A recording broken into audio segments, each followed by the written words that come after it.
So, we just left off with Kinzo. No, don't talk like that. Past. Oh, stop making fun of me. That's not fair. You remember, right? We're Nom. looking at Kinzo's past, where he met Beatrice. And we found out the gold belonged to the Italians. Oh, yes, that's right. Yes, I do remember that. And we got to see young Kinzo. That's where we are. Yeah. Oh, so we're still in the past. Young Kinzo, young Beatrice. Young Kinzo. Or real, original Beatrice. The OG. Whatever you want to. The OG BAE. BEA. I can't spell. No. The OG Bay. Yes, that's what I meant to do this whole time. Let's just go with it.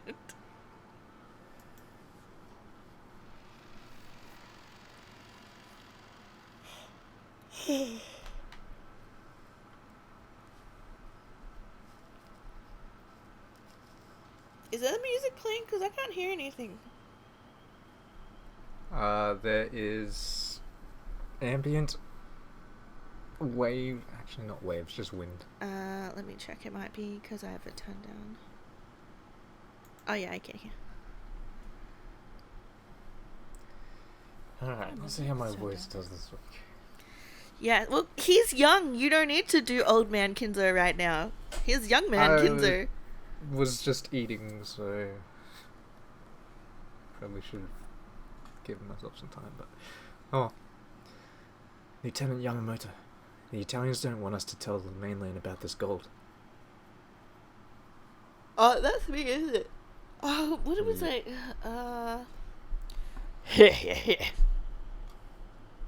So they don't want our country to snatch it away from them? This was not his voice. Yeah, it was. That was roughly it. What did he say? He's saying your group probably doesn't want it reported because you fear that Japan will steal it away from you. He's right, you know? No. Lieutenant Angelo is actually more afraid of Italy itself finding out. To us, our homeland's current government is a mere puppet set up by the Allied forces. If they find out, the gold will be returned to them. However, that would be the same as handing the gold over to our enemies. They'd come all this way to make sure that the gold didn't fall into enemy hands. They needed to hide it from that puppet government until their homeland could be truly restored. And so Kinzo basically just took it all? Essentially? You think he just, grabbed 10 tons of gold and just chucked it somewhere? In front of Italians and Japanese? No, he didn't do that, but it sounds like he's kept it in, or built a place around where it was. Because we know that it's underground and there's dripping noises whenever they've gone there in the past. So I'm assuming they've stored it and then he's built something around where they've stored it. But essentially it hasn't gone back to Italy. We know that. He's got this gold enough to talk about it being a land. We'll have to see. Does that mean the golden land is Italy to them?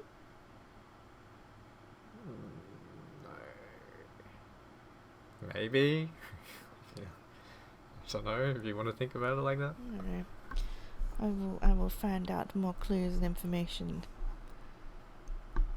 and then revisit that thought. Okay, it would help if I speak into the microphone properly. Oshiramiya, make a proposal to the Italians. Tell them that we wish to offer our assistance.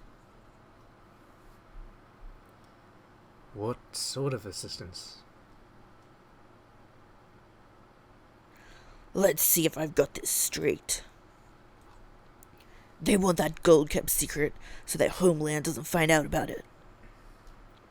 But they'll need to find at least a transport ship if they plan to carry it off this island. If they try that, though, the mainland will hear about it, which means the Italian government will, too. That's right. In other words, there's no longer any way to take that gold off Rikenjima.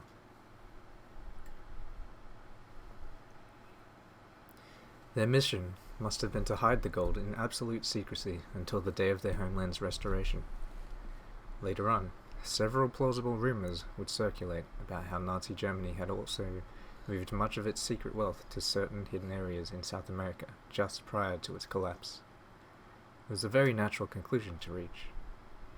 The submarine was their only method of transporting the gold in secrecy, and has become completely useless. They can't fully stop the water from seeping in, and it'll probably sink completely before much longer.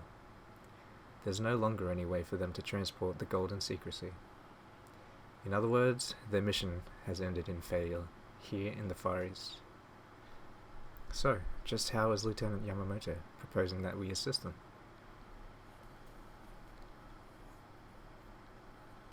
The Rikenjima base is top secret and no one knows about it. The islanders in the surrounding area think this island's ill-omened and deserted, so they never come near it. Catch my drift, Ushiromiya?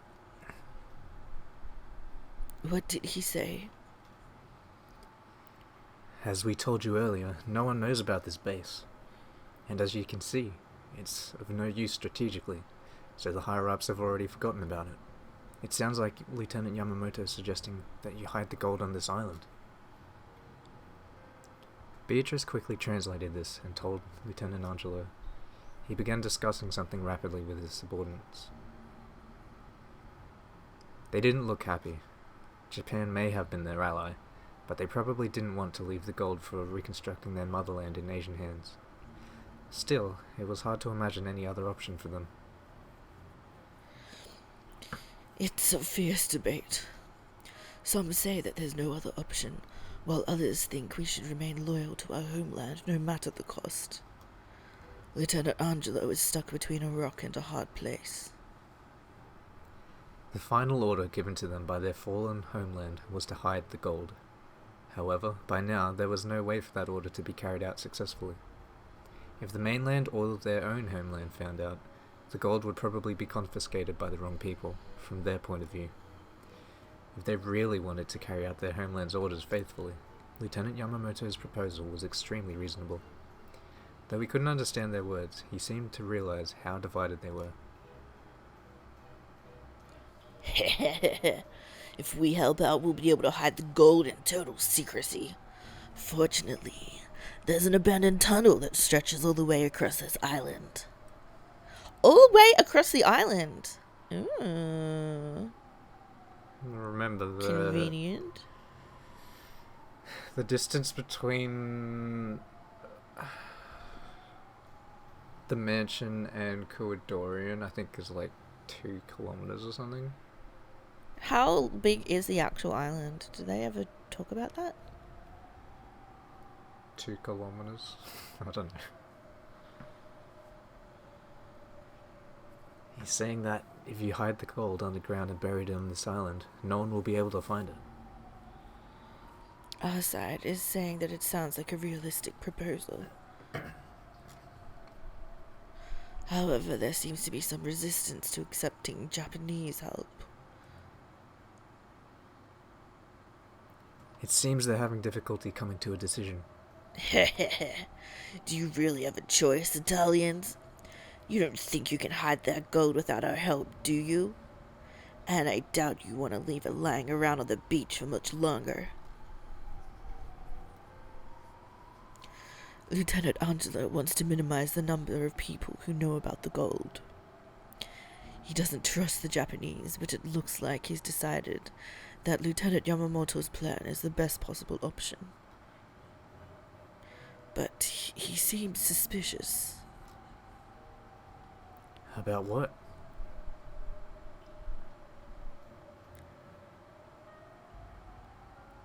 Oh, that's me. He's wondering whether they really intend to move a full 10 tons of gold and swear themselves to secrecy without any sort of compensation.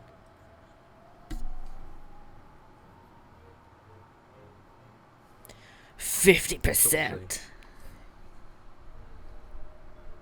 So, you can't be. Hand over half the gold to us. With that as our work wages, we'll hide the other half nice and safe for them. He's telling you to give us half of it. The instant Beatrice translated that sentence, Lieutenant Angelo slammed his hands on the desk and stood up. Instead of flinching, Lieutenant Yamamoto, true to his boast of once being a thug who everyone feared, actually looked even more relaxed and confident than he had previously. After all, they really don't have the option of refusing. We could demand 80% if we wanted. I have lowered that to 50% as a sign of good faith.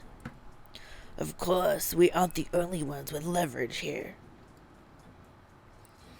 If the Italians decide to leak this to the outside, all of the gold will probably be taken by Japan or Italy. We won't even get a single yen out of it. Okay, this is you. If the Italians decide to leak this to the outside, all of the gold will probably be taken by Japan or Italy. We won't get even a single yen out of it. This can only work if we're both partners in crime here.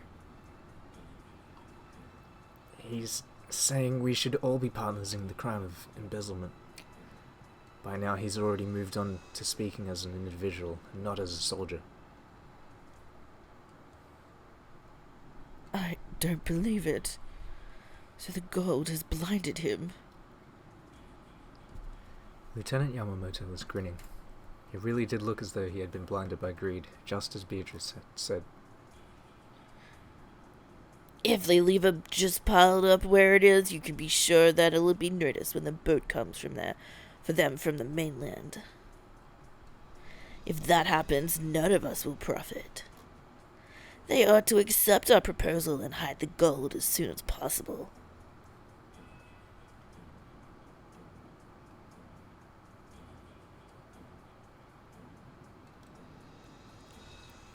It sounds like Lieutenant Angelo is dead set on the Japanese and Italian governments not finding out about this. He wants to carry out his duty until the end. So, what exactly does that mean? He wants the gold buried deep within this island, even if he has to pay some percentage to buy your silence. Of course, some of his subordinates object strongly. They're saying that 50% is out of the question. Shiromia, how are they doing? They also don't want any more people laying eyes on the gold. However, they seem to object to the portions. Lieutenant Angelo says they'll consider 10%. Though he's also saying that he's fairly sure Lieutenant Yamamoto won't accept that.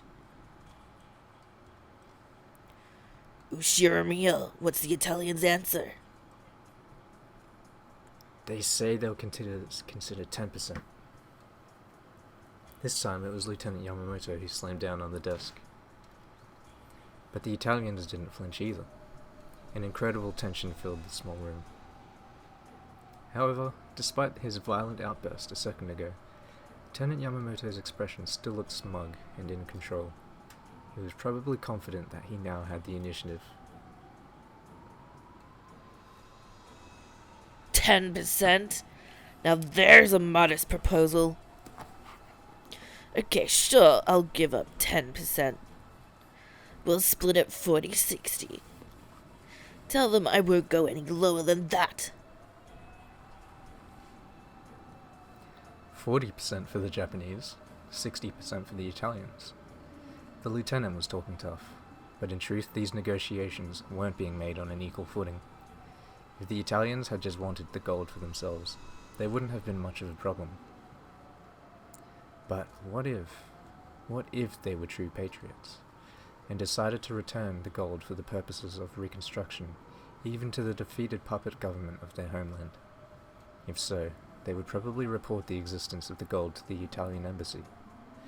Eventually, the Italian government would petition the Allied nations for the retrieval of their gold. It probably wouldn't all make it back to Italy, but it might be used effectively to repair and rebuild their battered towns. If that happened, Lieutenant Yamamoto and his friends would only be able to sneak out a few ignats at most. He was greedily planning to make his own treasure island, so that he and his subordinates could have an enormous fortune all to themselves. If he wanted to succeed, the Italians would have to keep the presence of the gold quiet.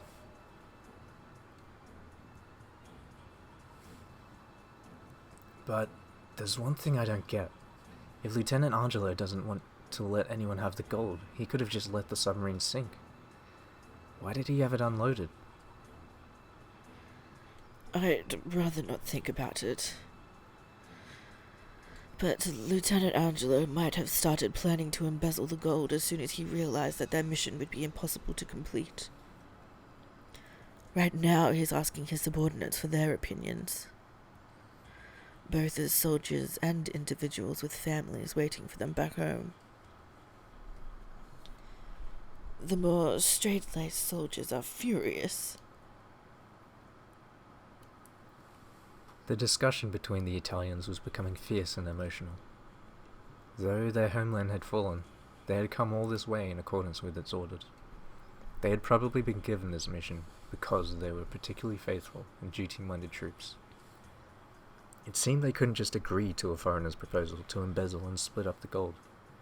Lieutenant Angelo looked like he was doing all he could to calm the unexpectedly fervent rage of his subordinates. Looks like the gold is blinding them too. Everyone's mixing up their true feelings with how they want to be seen, and they can't make up their minds. How's their answer coming? Ushimiya!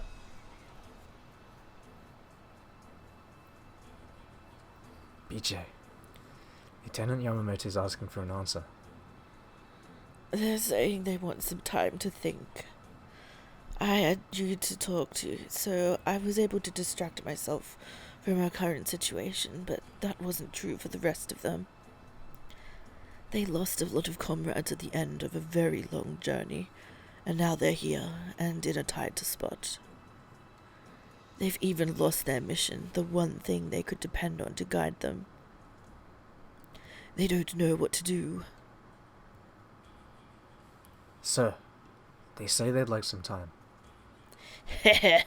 Sure, let them talk it over all they want, but they'd better not take too long. If we're gonna hide the gold, that'll take time and effort. Make your decision before noon tomorrow. That's all, Italians. He's giving you until noon tomorrow. That bastard, he's practically threatening you. Lieutenant Angelo says he'll ask for everyone's thoughts on the matter. Which way do you think they'll go? It'll probably be tough going.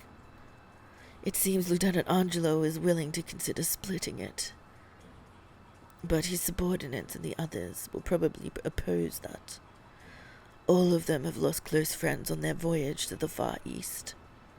They're firm in their desire to do their duty for their homeland. Will they refuse Lieutenant Yamamoto's proposal? Even if they do, the gold will just fall into someone else's hands. If nothing is going to be left anyway, Lieutenant Angelo suggests that they each sneak at least one ingot back with them, and some of the others seem to agree, but men always get carried away at times like this. Even I can't guess what they'll do.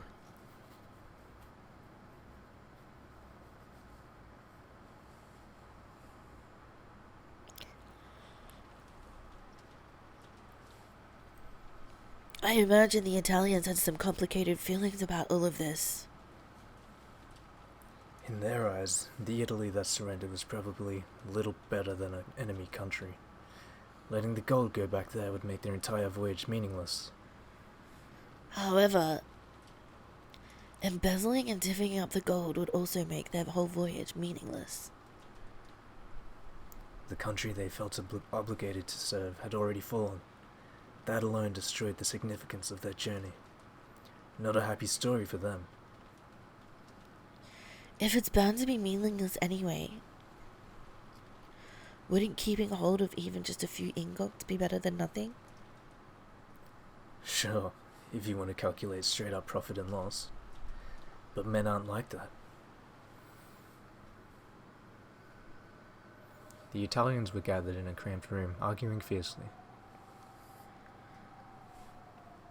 I don't like it. Like it. We must remain true to our soldier spirit until the end, for the sake of our fallen comrades. And how do you define remaining true? By hiding the gold on this island? By accepting the proposal of those Asians?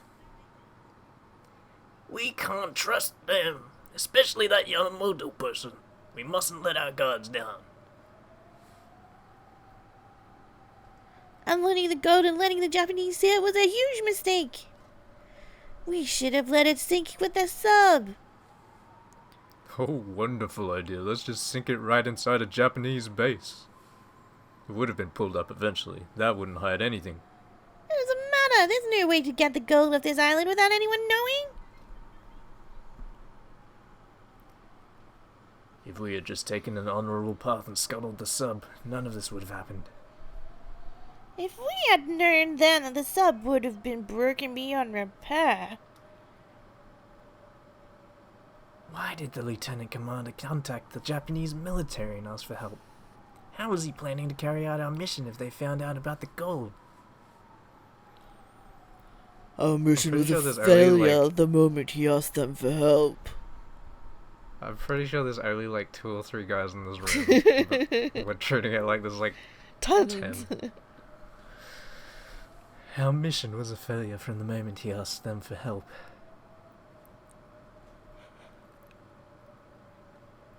All of us have families waiting for us back home.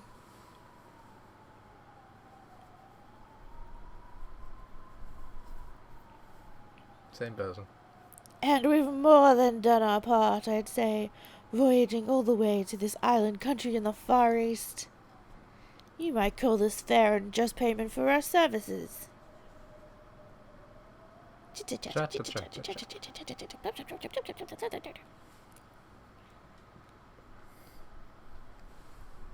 Lieutenant Angelo, if the Japanese prove to be less than amicable, we need to be prepared to take extreme measures. I think you're Lieutenant Angelo, aren't you? Or is that me? He's never spoken before, so this is actually his first line. Okay, you can take Because it. he was always talking through Beatrice. Yeah, true. And what do you mean by extreme measures, Corporal? Someone gulped. A stiff tension hung over the room. The Japanese here are pushovers. They're all cowards and with no battle experience. And we're the elite. And we're the elite. We know the layout of almost the entire base, along with the number of Japanese troops and how they're arranged. If Lieutenant Angelo gives the order, we should be able to subdue them quickly. Only a few of them, Yamamoto included, look like fighters. The rest are just laborers attached to the military. It may look like they have the advantage of numbers, but we have the greater military force. If we kill the Japanese, what exactly are we going to say when the boat comes to pick us up? You really think that'll work? There should be plenty of ways to work it as long as the corpses aren't found. Lieutenant Angelo, it'll be easy to subdue this base. If we kill Yamamoto and this few strong fighters, the laborers will probably surrender easily.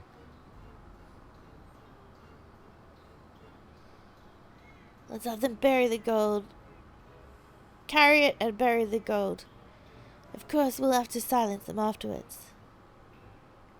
Are you suggesting we massacre all of them? Let's do it! If we kill them all, no one knows about the gold. Why is it suddenly lambda?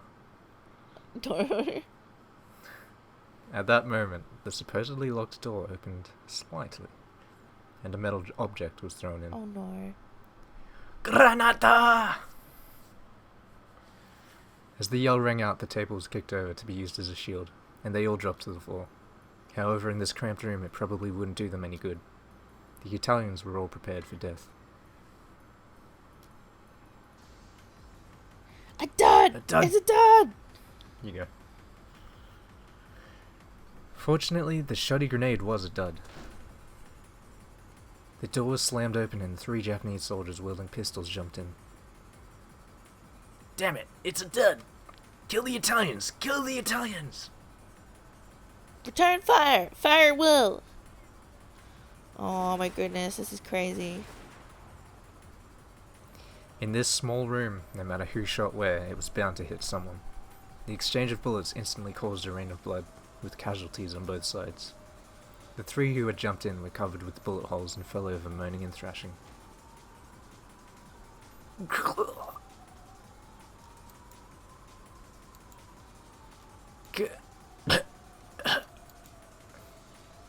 Gino! Gino! Damn, they got his lung! We can't save him! We should consider ourselves lucky. If that grenade had gone off, we'd all be dead. The grenade was still rolling about on the floor. It had been a surprise attack. Lieutenant Yamamoto had probably judged that the negotiations wouldn't go his way and had decided to make the first move. Or maybe he had been planning from the beginning to put them in a position where they'd be gathered in one place to discuss his offer. Rikenjima was their island. If they killed all the Italians, then not half. But all of the gold would go to the Japanese. There was a chance that the grenade might go off late. The Italians rushed out into the corridor.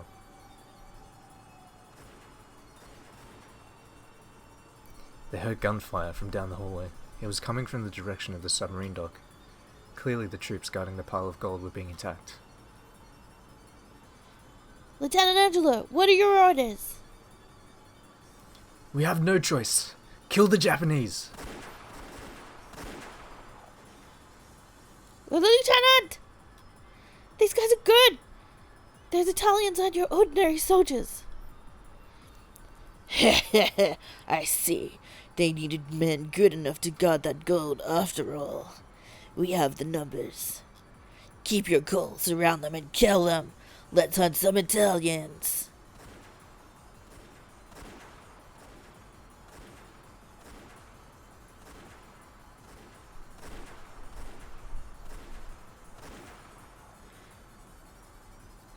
As soon as I heard the sound of repeated gunfire, I knew that something which had been smouldering since the time the gold was unloaded had finally burst. The eyes of our soldiers looking at that gold hadn't been normal. Yes, those eyes had been entranced by demons.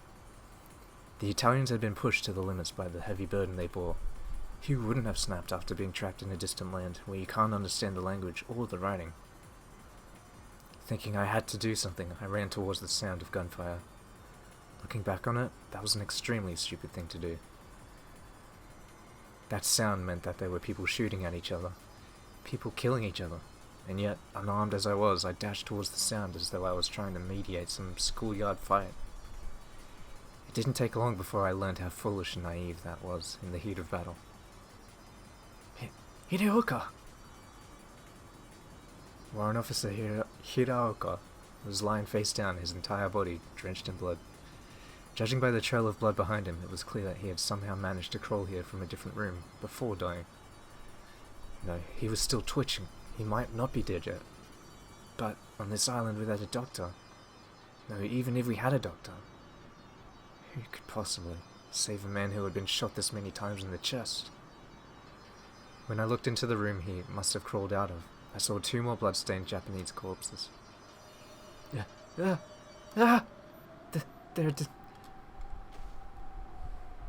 I fell backwards pathetically on my butt, mouth hanging open in shock.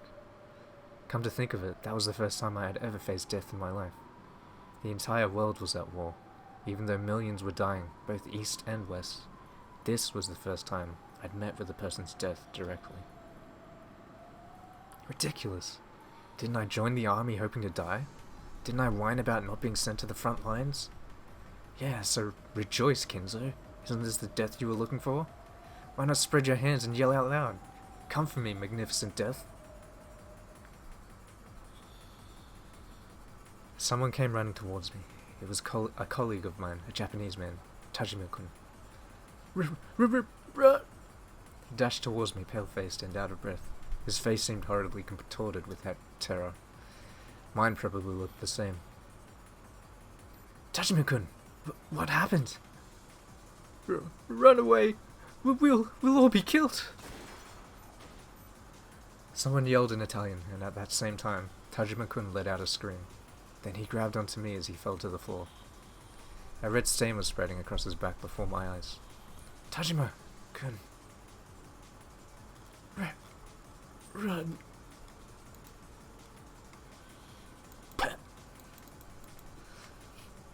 As he spat bubbles of blood, he said that one word and died. But the shock of seeing someone die right in front of me did not freeze my heart. At a fundamental level, all the living things I'm concerned with the deaths of others. The one thing that matters is whether they themselves die or not. It was the barrel of the gun the Italian soldier was pointing that froze my heart. Tajima-kun's back burst once more as he leaned against me. Flesh tore, blood spattered. The warm splash of it covered my face. Was the Italian still trying to finish him off even though he had stopped moving for good? How foolish I've been. Can I still not understand the scene in front of me? Rejoice, Kinzo. Now you'll finally get what you wanted all this time. The Italian hadn't fired to finish off Tajima-kun. He had been aiming at the man Tajima-kun had fallen on. Me. Yushirimiya Kinzo. I pushed his corpse aside, scrabbled against the floor and dashed away, tumbling over myself. My hands had pushed off against the floor hard enough to tear off the ring fingernail on my left hand. When faced with death, humans truly can resist with all they've got. I tumbled over and over as I ran, scraping up parts of my body. It was painfully hot, but that didn't matter at all. I heard that yelling in Italian come from behind me over and over again. It felt like they were running, chasing after me.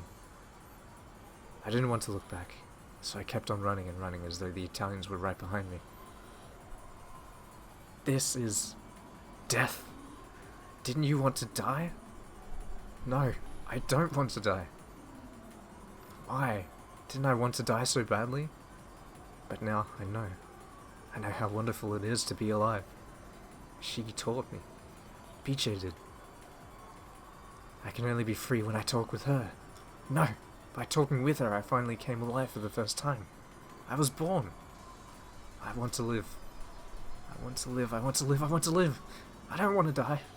I want to live and see her right now. If I don't see her, I'll die. I'll be killed. Stay cool, Kinzo. She might be killed too. If you live and she dies, you might as well be dead. Before I knew it, my face was covered in tears, snot and saliva. When I stumbled into something and fell, I was finally able to come to my senses a little. I could still hear intermittent gunfire. The gunfight was still going on, and it had spread throughout the entire base. Biche, are you okay? I'll find her and take her to a safe place. The lieutenant will probably kill all the Italians to steal the gold. Biche probably won't be an exception. Biche! Biche! I lived for the first time after meeting you. I was born, so if you die, I'll die again. I could feel every cell in my body being reborn, not as Ushirimiya Kinzo, but as a completely different Kinzo. Of course, I was terrified that I might really be shot if I went back, but I didn't want to die anymore, to truly die. So, I was able to overcome my fear. Biche!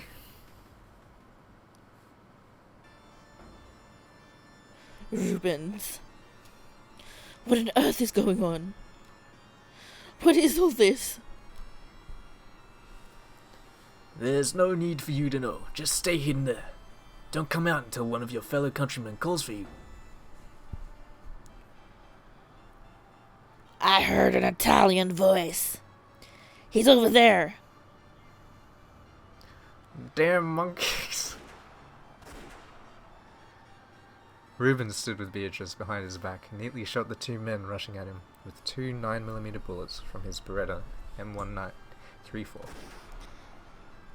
However, one of the 8mm bullets from their Type 94 semi-auto pistols went straight into Rubens' chest.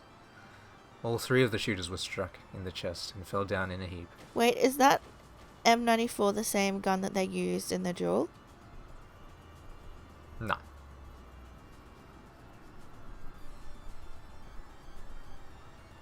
No, Rubens. You didn't Go answer on. my question. To the surface. I said nah. Oh. You have to hide in the forest.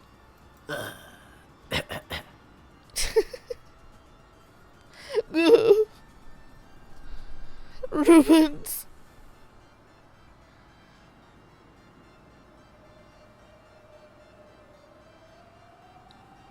Who's speaking right now? I would assume Yamamoto. my, aren't we chatty? The next person to appear was the commanding officer of the Japanese soldiers, Yamamoto. The blast of 3 guns had just sounded. Adding on Beatrice's screams, it was hardly surprising that he had noticed the encounter. Oh! If it had come to this in the first place anyway, we should have just taken this woman as a hostage in the first place. Damn annoying, that's what they are. Yamamoto spat. Beatrice used that moment to snatch up Ruben's gun.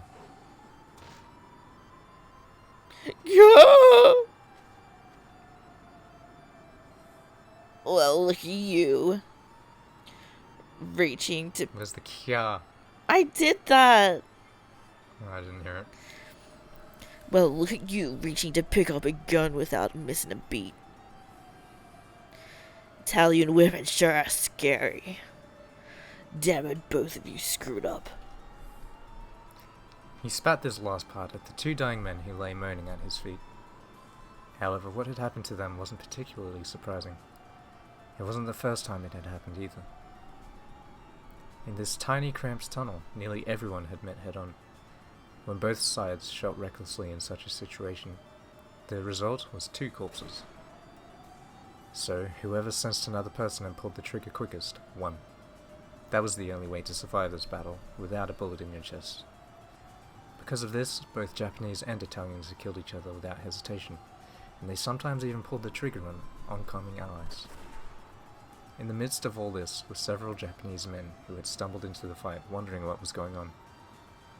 It didn't matter whether the other person was holding a gun or not. Everyone had reflexively pulled the trigger at the sight of anyone other than themselves trying to stay alive. The entire base had been wrapped up in this war. It's kind of horrible. It's kind of not very nice. There was a fierce gun battle taking place on the submarine dock, and a massacre resembling a hunt was taking place inside the base.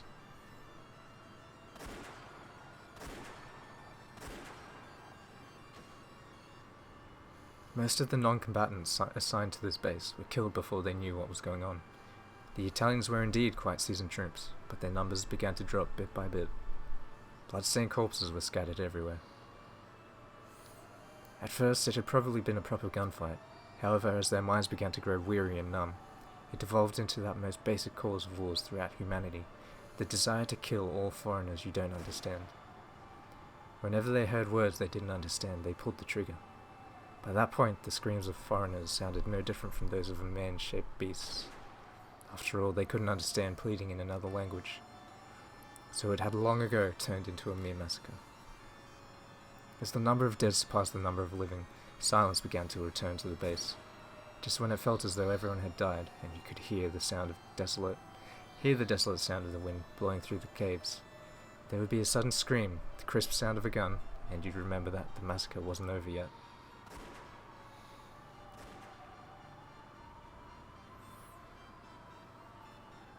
This happened over and over again, and eventually true silence fell. It marked the pitiful end for those led astray by the gold.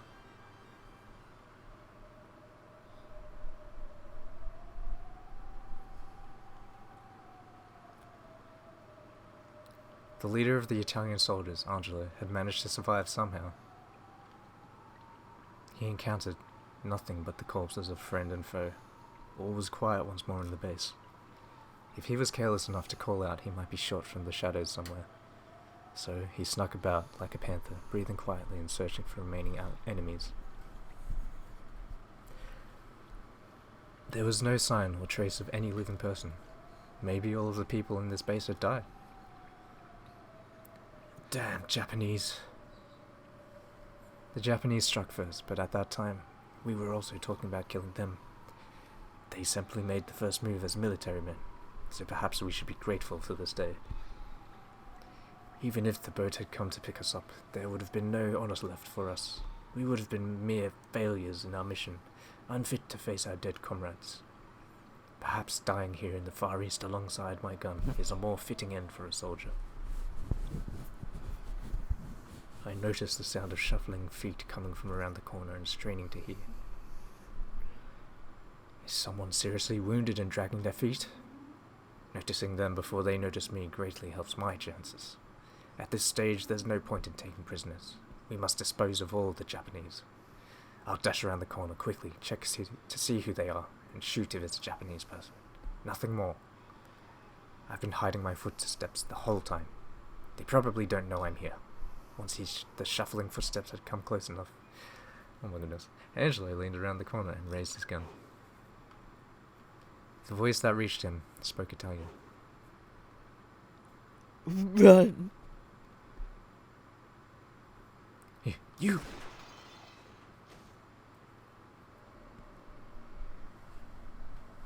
What? Oh, no. I've been looking for you, Lieutenant Angelo. That makes all of you. I've been counting Italian corpses, you see. Lieutenant Angelo, are you okay? Blood poured from Angelo's chest. His gun fell to the floor. Then his knees, and then the rest of his body crumpled and stopped moving. Yamamoto's accuracy with the gun wasn't particularly stellar. However, Angelo had waited until they were fairly close before jumping out, so Yamamoto had made the shot. He had managed to hit, even with a short-barreled handgun in one hand and a woman as a hostage in the other. Really, though? Our Kenjamin Garrison was pathetic. Am I the only one who's not shot dead? Trash, all of them. Can't you fight without using a woman as a shield, you brute? Let go. Quiet. Noisy, these Italian girls. If you'd just be cooperative, I'd at least spare your life. It was such an obvious lie that he wore a bitter smile. The Italians were spies working for the enemy, and they all died along with the garrison in a gunfight. Since this was the story Yamamoto wanted to tell, he couldn't afford to have any Italian survivors. By this point, he wouldn't be able to keep the entire pile of gold, but he should be able to grab as many as he could carry. Even that would be worth a huge sum of money. Beatrice suddenly swung her head, smashing Yamamoto's nose hard. Someone help! Someone! Yeah!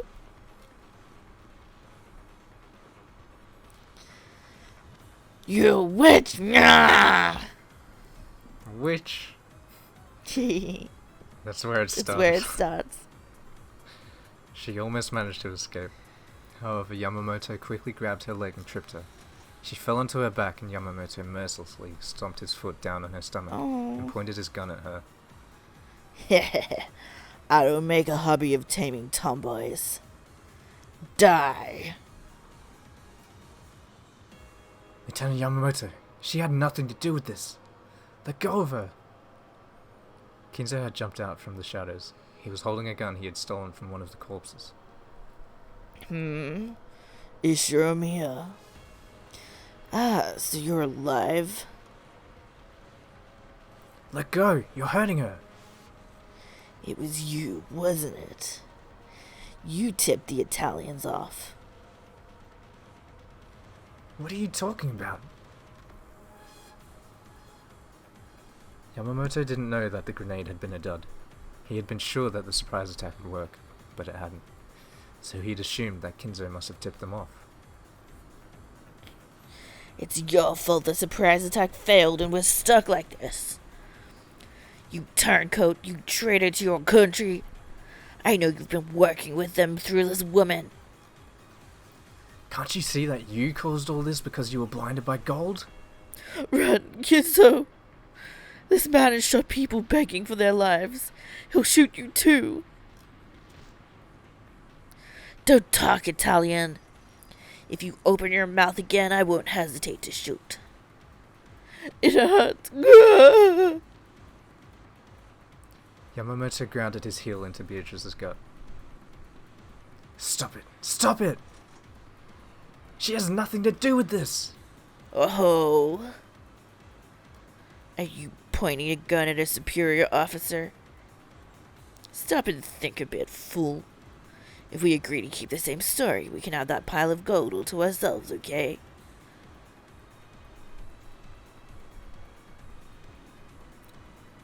I could only grab a few on my own, but if we work together, we'll be able to sneak off with even more.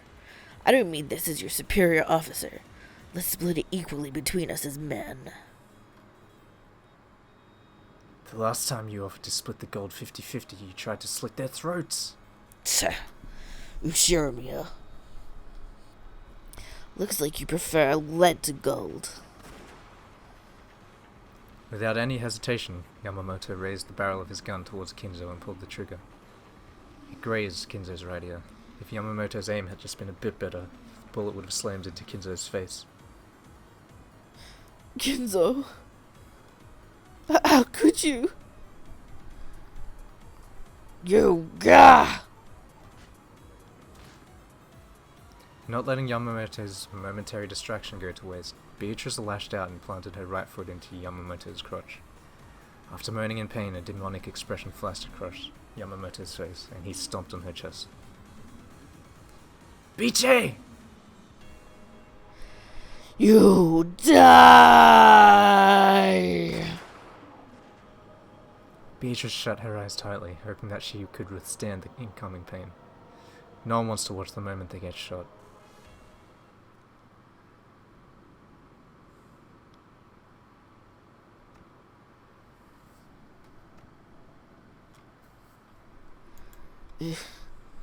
Yeah.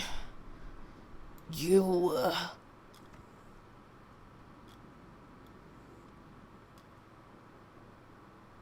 A blood splash poured out of Yamamoto's chest. Just as you took so many lives for your own personal reasons, I'll take your life. For mine.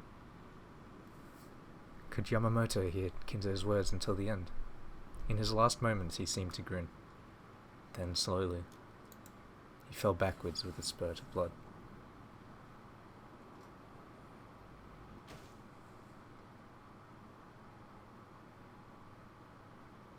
Kinzo. Are you okay? I was sure you'd been shot.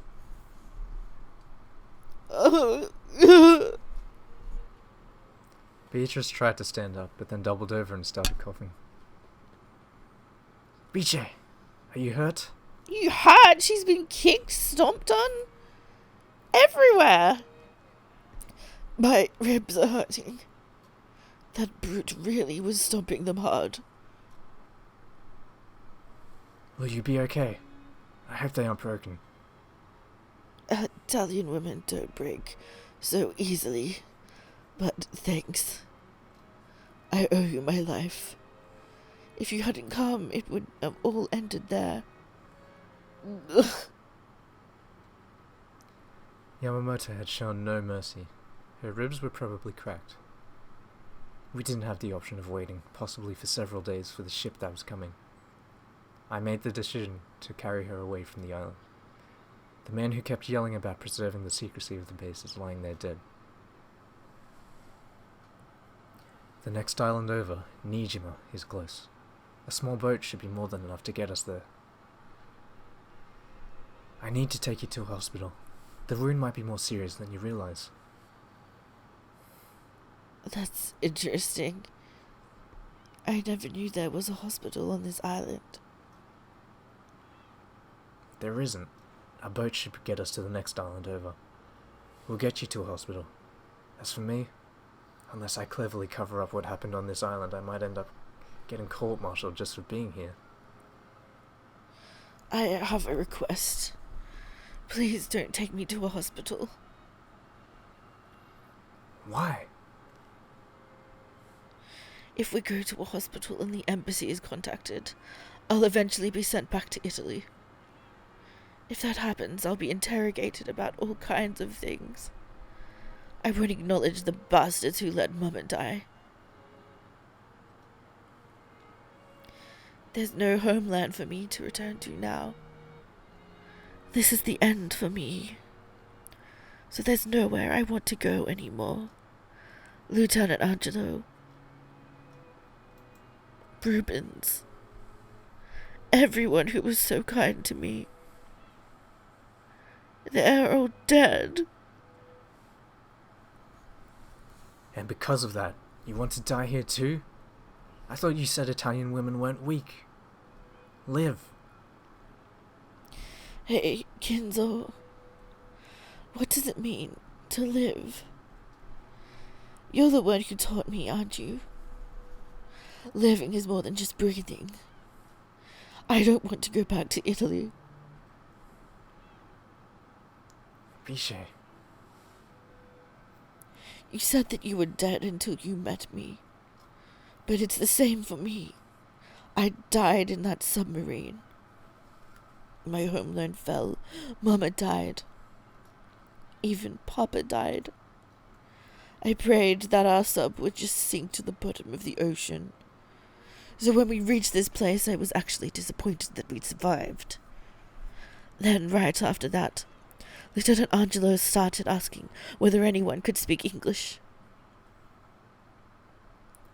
When Kinzo met Beatrice, he finally forgot about dying. And when Beatrice met Kinzo, she also forgot about dying. Now that I've lost my homeland, my family, and my friends, my only wish is for you to kidnap me and take me away with you. Biche. But I know that's a wish that couldn't possibly come true. So at the very least, I want to be with you until the boat comes for us.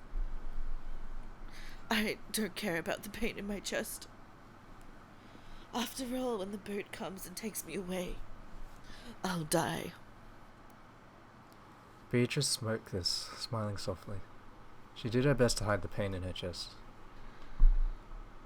Please, Kinzo, just for the few days until the boat comes. Kidnap me.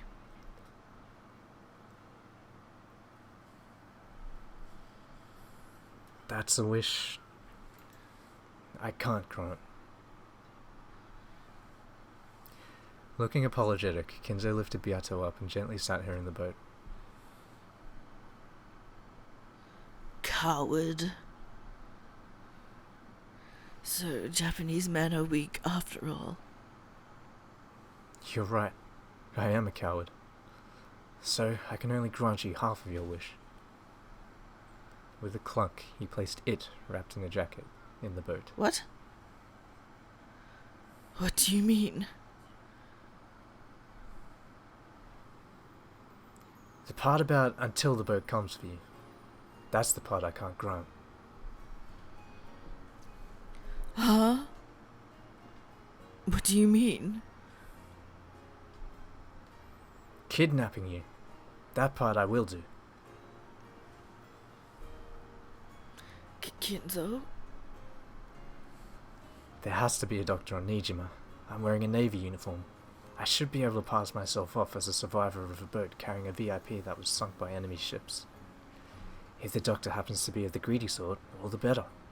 After all, I have right there, or right here, the golden magic to make people do what I say. Ah, we're gonna meet Dr. Nanjo! A witch from a distant country took my lifeless body and gave me a soul. A woman came to me with the gold and revived me with her magic. You are a witch. The Golden Witch. Yes, the Golden Witch.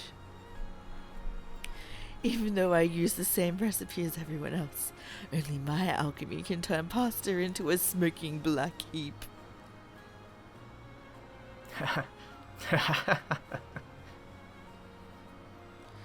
Just like you, I am nothing but a corpse allowed to live just as long as you're with me. If you go, I'll die straight away. I won't let you die. Really? No matter what. Take responsibility, okay? After all, you're the one kidnapping me.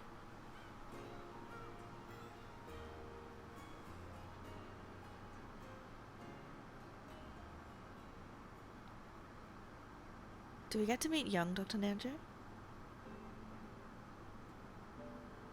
Nope. He's old, Dr. Nanjo! How old is he? He's gonna be ancient! Well, it's gone back to the reception. Those sandwiches look really good. I see. So, Kinzo-san told you that much. Then, wait, it was you? You're the Nijima doctor your grandfather took Beatrice to see? Why so shocked? It should have leapt to the mind ever since the words Nijima, doctor. All of a sudden, a soldier of the Navy appeared, along with a foreign woman. Of course, I was astounded. And then he actually told me to treat her wounds confidentially, since their presence was a military secret. Was that the first time you met grandfather? Yes, that was when we first met. So, you're the greedy doctor who followed orders for the sake of gold. Well, what a way to put it. That's a bit harsh. He suddenly brought in a foreign woman patient, explained to me that this was a military secret, promised that he'd pay the medical fees later, and handed me a gold ingot as collateral. I didn't want to get involved with any funny business. I was reluctant, to say the least. Then where's the gold, old man? It's in your room, isn't it? I see your point. But in the end, you did conceal Beatrice, didn't you?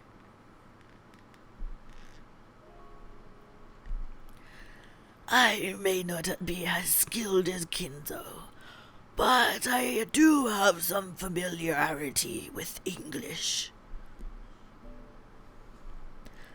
I managed to overhear part of their conversation, and that was enough to convince me that they were not troublesome people.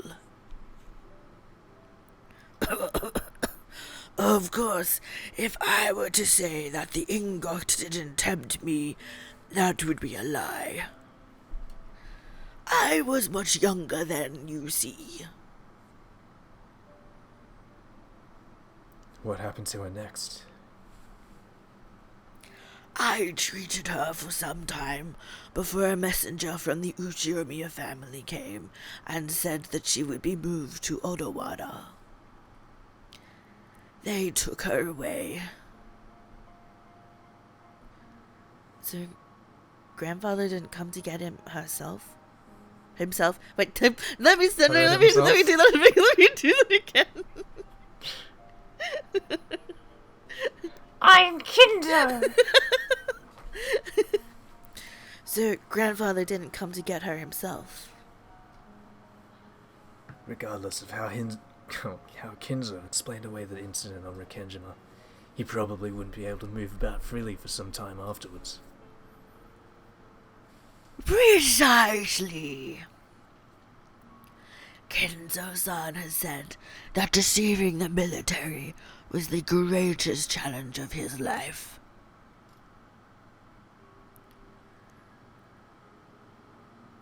So, Beatrice went to Odawara, and then what?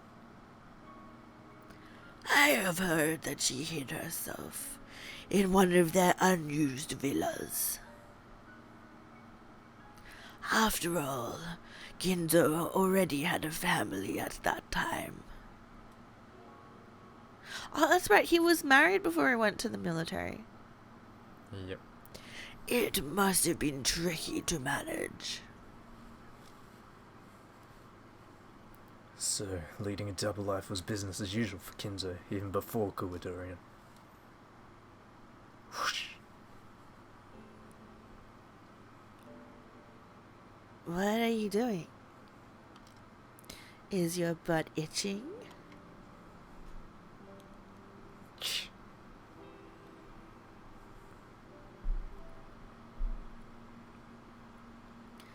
And later on, Beatrice and grandfather continued their happy relationship in the villa from then on. I have heard that it was a modest, peaceful life. Several years later, they had a child. So, Kuwadorian's Beatrice was born. The birth didn't go well. It was truly a sad tale. You don't mean she died? Don't be surprised. Kinzo believed his daughter was Beatrice reborn. You can't neglect the heart. It's impossible to reason it out. You're right. My apologies. I don't know how many years Kinzo-san spent with her in Odawara. However, judging by the Kinzo-san we grew to know afterwards, one can tell how deeply he loved her, even if they only had a few years together. I see. And then he made Kuwadorian for his daughter.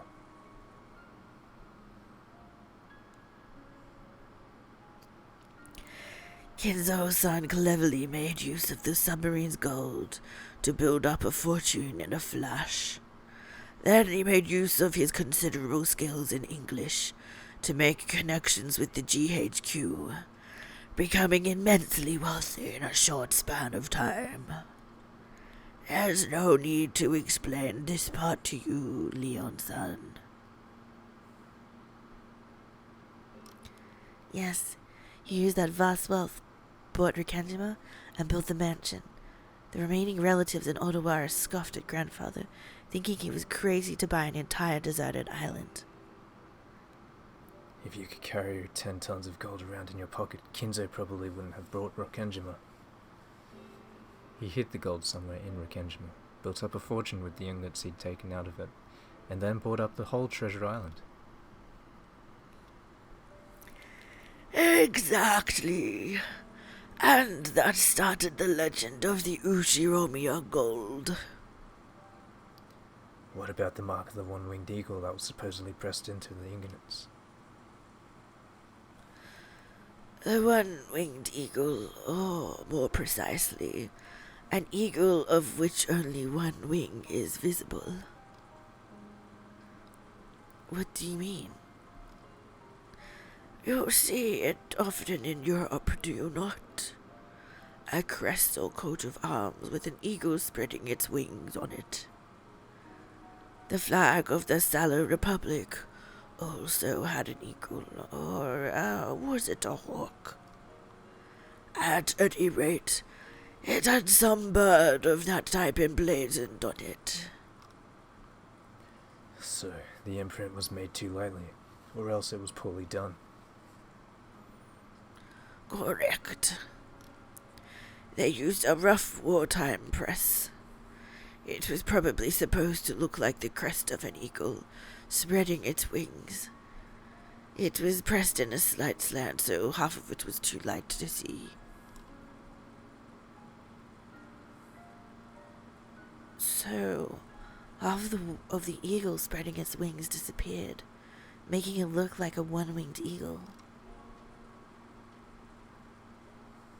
Kinzo thought the seal on the gold of Beatrice, the woman who had changed his fate, looked like a one-winged eagle. That must be why he decided to make that his own crest. If the imprint had been made correctly, It would have been the eagle of the Salo Republic's flag. Or could it have been the two-headed... No, of course not. Passing the night away with Kinzo-san in front of that massive pile of gold, drinking and wondering, was truly an enjoyable experience. However, Kinzo-san didn't want people using that seal to figure out where the gold had come from. The gold he took outside was all repressed with the one-winged eagle design he had created. And all he did was show you the gold? What a cheapskate. Of course, after he became immensely rich, Kinzo-san came to me once more saying that he'd pay me in full for the overdue medical expenses. The amount he came with was a bit much for medical fees.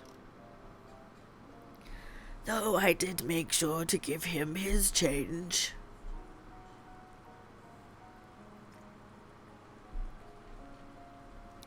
And you've been friends ever since? Yes, Kinzo-san was extremely grateful to me for keeping his secret and concealing Beatrice. Grandfather always says that the old relatives in Odawara are a bunch of greedy liars. I'm sure he appreciated your strong sense of duty, Dr. Najo. I think I understand why a person like Grandfather came to trust you. I also had some interest in foreign countries, as well as a hobby of playing chess. Kinzo-san and I have gotten along well ever since. It was a friendship that built up gradually, but grew strong before we knew it. Yes, we have been friends a very long time. This is the longest Nanjo has ever spoken, and my voice is very sore. People who deal with large amounts of money tend to be quite mindful of small amounts as well. When you refuse to accept anything more than the medical fees, that must have earned you his admiration. Oh, ridiculous! I was just frightened by the large quantity of that money. I began to regret it later. It seems I've never had real guts. No need to worry there. Guts are the one thing you've got no shortage of. You think so? Well, I appreciate the flattery.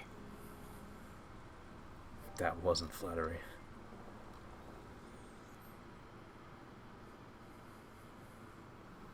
For at least one whole year after Kinzo's death, Najo had taken part in hiding the secret of that death. Of course, Natsuhi must have given him some hush money. Still, there could be no doubt that he'd had enough guts to withstand pressure from Kinzo's children for a long time, without slipping up once. Now that's something that'd take real guts. That sense of duty must be part of your personality.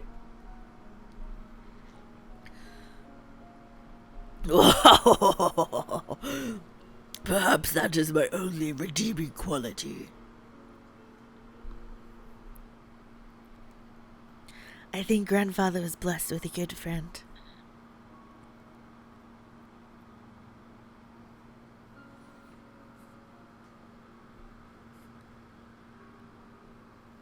Oh, was that? Who was his friend, though? That's the end? What do you mean he was his friend? Who was his friend? Was it really Najo? What do you mean who was his friend? Who was What about Kinzo's friend? Ronove. Genji. I don't know, I'm just saying stuff. Well, you've got so Genji would have been in on it. Wait, does that mean Ronove is a real person and Ronove was from Kurodorian? Or was it just that the servants, they did switch back and forth between Kurodorian and the main house? There were only... So, Kumasawa was there because she had experience raising, kids. Yeah. And because Beatrice had a kid, she was there to, help raise her. Yeah. But she also, she worked with the other kids of the family, too. Yeah, but it was like there was like a select few servants. So her and Genji were trusted servants. They bore the one wing. Wait, did Kumasawa? I don't think she did. No, Kurosawa didn't. Anyway, That we saw. yeah. But those two were trusted, and they would like go back and forth between the mansions, I guess. Do you think the Cat and Shannon duo were like selected to go to Kordorian as well? I guess one of the questions as well is that is a bit uncertain is did they keep Kordorian running after all of the Beatrices died? Because it kind of loses the purpose, doesn't it? Yeah, I don't know. I'm just trying to think of the timeline.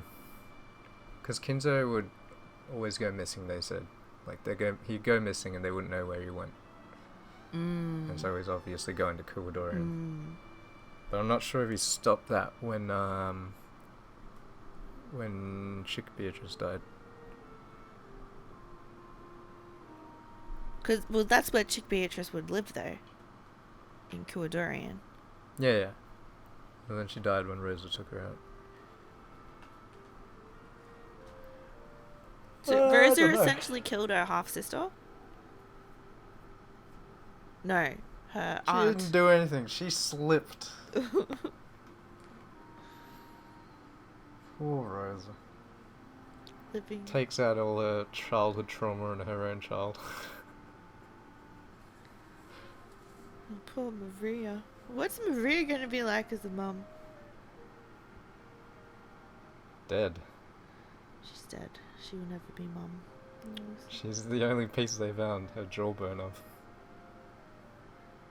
Maria's? Yeah. Wait, out of all the They- family they members in found- real life, the only piece they found was Maria. I'm pretty sure it was said like they only found a jawbone and then later identified it from dental records as Maria's. Shouldn't they be able to tell it's Maria's since she was like a child? How old was she again when... Well, when you like find just a fragment of bone, you don't know if it's related to what or not. It's just like a bone piece. and you're Yeah, like, what but the there's heck? a very big size difference between a human adult skull and this Well, this yeah. skull of a child. Yeah, but like finding a child's jawbone doesn't instantly mean it's Maria's. It could be like a completely unrelated case. That's why they need to identify it. Yeah, okay. You've got a point. I concede. That's right. I've actually finished the story, so I'm smarter than you instantly. We should end it there. Okay.